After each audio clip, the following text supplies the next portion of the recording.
Well, higher temps and clouds are set to move in for us this weekend. Will the clouds bring any rain with them? Jake Stevenson is here with your full forecast. Jake.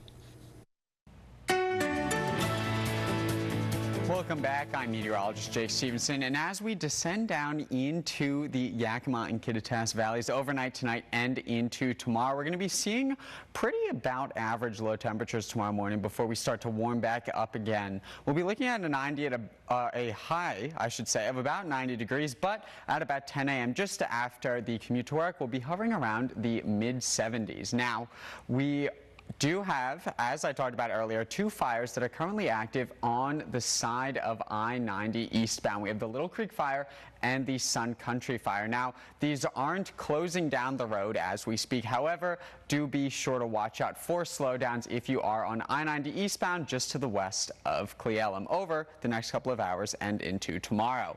Taking a look at our lows more specifically for tomorrow, we're probably going to be bottoming out in the low 50s to potentially even high 40s depending on whereabouts you live. Colder in the Kittitas Valley, warmer in the Yakima Valley. Tomorrow, our highs are going to be pretty similar to what we saw today, with high 80s around the Kittitas Valley and then low 90s across the Yakima Valley, with a bit warmer in the lower portion of the valley than the upper portion. Now, we do have an extreme heat watch in effect that will be going into effect this weekend. It'll be starting from Saturday afternoon and continuing through Tuesday evening. It's all of the areas that you see here colored in this dark shade of red, and we will be looking at highs from 95 to potentially up to 105 degrees. So there will be an elevated risk for fire, but not enough for there to be a fire weather watch in effect, because the winds, relatively speaking, are going to be pretty mild over the next couple of days. Even in the Kittitas Valley, where usually they're pretty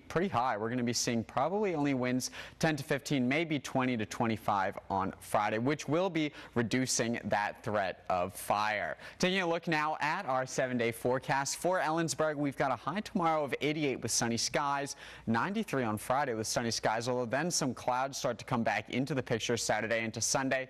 Monday is likely going to be the hottest day in the next 7-day stretch with a high up to 99. Watch out for that potential for triple digits on Monday, but by Tuesday and Wednesday next week we start to cool down. Yakima, we've got a similar story with a high of 90 tomorrow and sunny skies. Friday is a high of 95 with sunny skies. Then we turn up the heat and bring in some clouds over the weekend with a high of 100 by Monday.